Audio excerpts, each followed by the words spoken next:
Warahmatullahi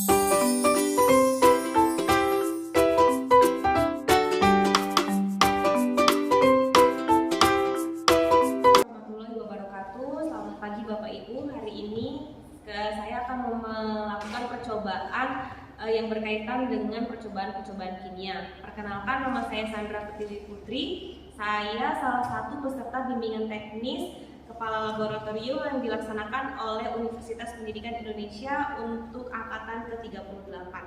Pada percobaan yang pertama, saya akan menggunakan beras yang ditetesi dengan betadin. Bagaimana saya akan melakukan sesuatu sehingga berasnya kembali menjadi putih. Pertama, beras yang ada di wadah kecil ini kita tetesi dengan beberapa tetes larutan betadin.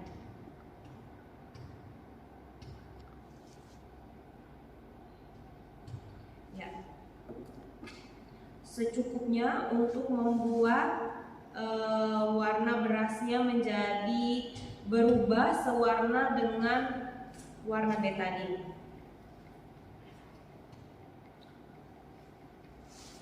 Maka setelah kita campurkan, berasnya sudah berubah warna mengikuti warna betadin, lebih ke hitam-hitaman. Kemudian apa yang bisa kita lakukan supaya berasnya kembali berwarna putih? Yang pertama, ini kita kurang aduk ya. Bagian bawahnya masih berwarna putih, kita aduk sampai semuanya tercampur. Oke, sudah tercampur semuanya sampai ke bawah.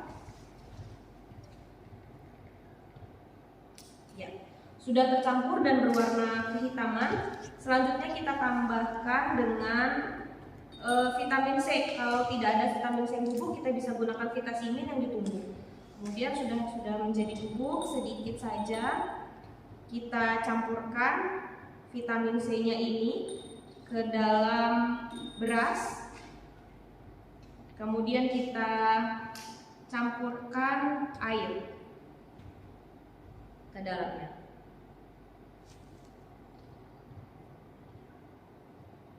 Secukupnya. Kita aduk kembali. Ya, terlihat bagian bawah tadi ketika air dimasukkan, berasnya berubah warna kembali menjadi berwarna putih. Kita aduk sepenuhnya sehingga semua tercampur. Ya, sekarang berasnya tadi berwarna hitam, berasnya kemudian sudah kembali menjadi warnanya putih. Demikian percobaan yang pertama, kita lanjutkan percobaan selanjutnya. Kita akan melakukan ice breaking menggunakan es batu. Bahan-bahan yang kita gunakan adalah karbit padat, kemudian indikator phenolphthalein. Pertama kita masukkan karbit padatnya beberapa potong, lalu kita masukkan sedikit cairan phenolphthalein atau PP, lalu kita tuang es batunya.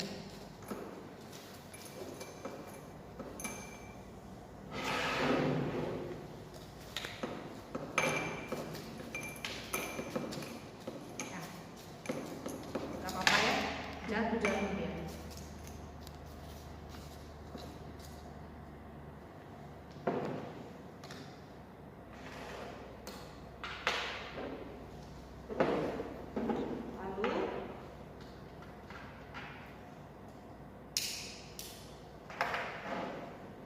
Kita coba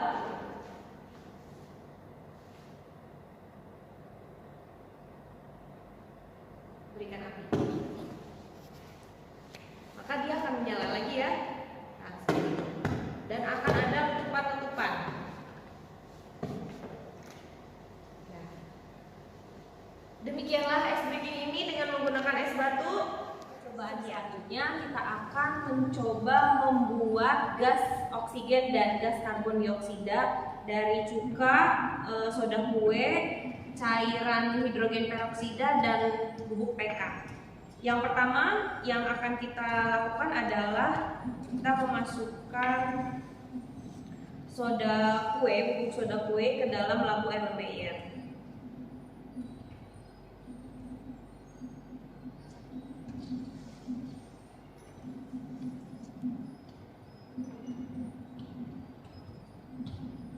sekitar 5 sendok secukupnya. Kemudian kita menuangkan hidrogen peroksida 3% ke dalam labu Erlenmeyer.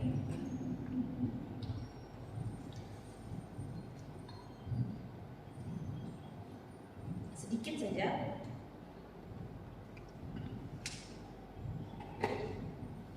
Setelah itu pada bubuk soda kue kita tambahkan cuka. Cuka ini, larutan ini nanti akan menghasilkan gas karbon dioksida.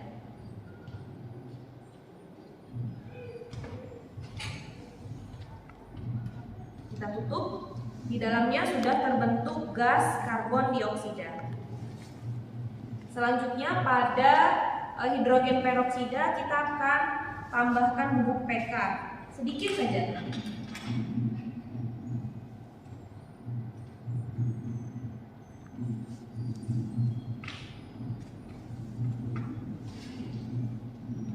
Ke dalam larutan hidrogen peroksidanya. Lalu kita tutup. Oke. Maka di dalamnya ini dari hidrogen peroksida diberikan katalis sehingga dipercepat, sehingga sudah menghasilkan pada labu Erlenmeyer yang ini menghasilkan oksigen, yang ini menghasilkan karbon dioksida. Selanjutnya, percobaan selanjutnya kita akan buktikan apakah benar ini menghasilkan gas oksigen dan ini menghasilkan gas karbon dioksida. Caranya kita akan uji dengan api. Kita nyalakan dulu bunsen. Sifat dari gas karbon dioksida adalah dia bisa memadamkan api. Sekarang kita lihat apa benar ini sudah mengandung gas karbon dioksida. Terlihat ya, saya ulang lagi. Ini nyala apinya, kemudian kita masukkan ke dalamnya, api langsung padam. Berarti benar bahwa di dalam labu Erlenmeyer yang sebelah kiri ini sudah terbentuk gas karbon dioksida, campuran antara soda kue dan cuka. Sekarang kita cek apakah ini sudah mengandung oksigen atau belum. Terlihat ya, ini ada baranya. Kita coba bawa ke dalam labu Erlenmeyer yang sebelah sini. Terlihat ya, kita ulang lagi. Ini bara, kemudian kita masukkan ke dalam. Muncul api. Sekali lagi. Ya, ini membuktikan bahwa pada labu Erlenmeyer yang sebelah kanan, campuran antara hidrogen peroksida dan PK menghasilkan gas oksigen, sedangkan campuran antara soda kue dan cuka menghasilkan gas karbon dioksida. Demikian percobaan ini. Terima kasih. Baik, percobaan yang selanjutnya yaitu kita akan mencoba membuat gas oksigen dari pembakaran bubuk PK. Pertama, kita jepit tabung reaksi dengan kita masukkan dulu bubuk PK-nya secukupnya, sedikit saja.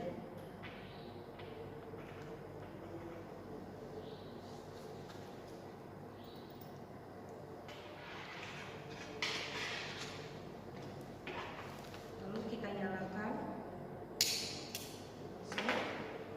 dan kita bakar. Arahkan ujung dari tabung reaksi tidak mengarah ke kita. Kemudian sudah terdengar bunyi seperti kretek-kretek ini, menandakan bahwa sudah terjadi proses pembakaran. Lalu kita bisa uji apakah sudah ada gas oksigen di dalamnya. Ada bara, kemudian kita masukkan. Ada letupan dan ada api. Ini sudah menandakan bahwa sudah ada gas oksigen di dalam sini. Lalu kita matikan. Baik, percobaan yang selanjutnya kita akan mencoba untuk melakukan percobaan perubahan bilangan oksidasi menggunakan larutan PK. Tadi kita sudah membuat larutan PK, kemudian kita sudah membakar PK di atas bunsen. Ini hasil bakarannya. Dengan menggunakan hasil bakaran ini kita akan mengubah bilangan oksidasi dari larutan kalium permanganat. Kita ambil sedikit saja.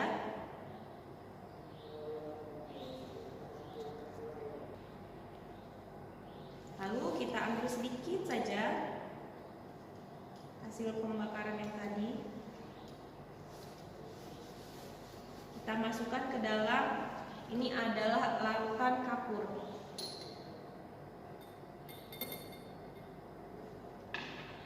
Kemudian kita aduk.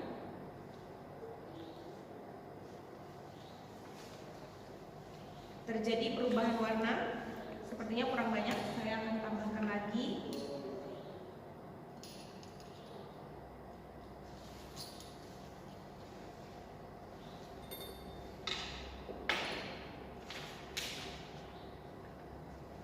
Lalu kita aduk.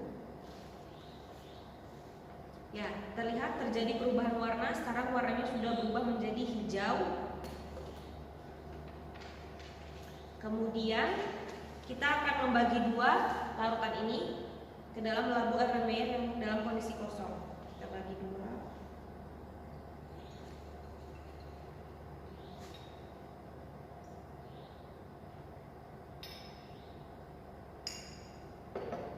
Nah, sudah kita bagi dua. Kemudian larutan yang ini, salah satu larutannya kita tambahkan gula.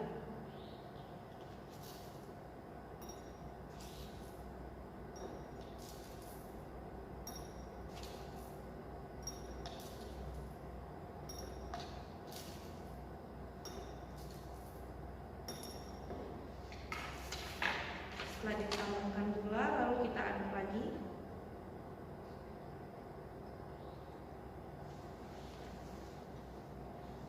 Maka dengan cepat larutan yang tadi berwarna hijau pekat berubah menjadi coklat. Ya, selanjutnya kita akan menggunakan larutan yang ini. Kita akan tambahkan Fiksal terlebih dahulu.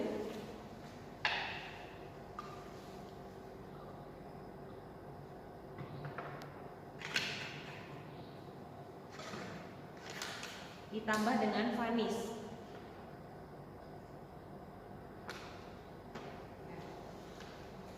Diaduk. Kemudian kita akan campurkan larutan Fiksal dan vanis ini ke dalam larutan kalium permanganat yang awal tadi.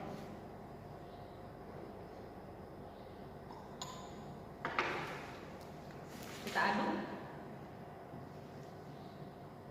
Dan terlihat perubahannya cukup cepat. Yang tadinya berwarna ungu, kemudian sekarang sudah berubah menjadi pink.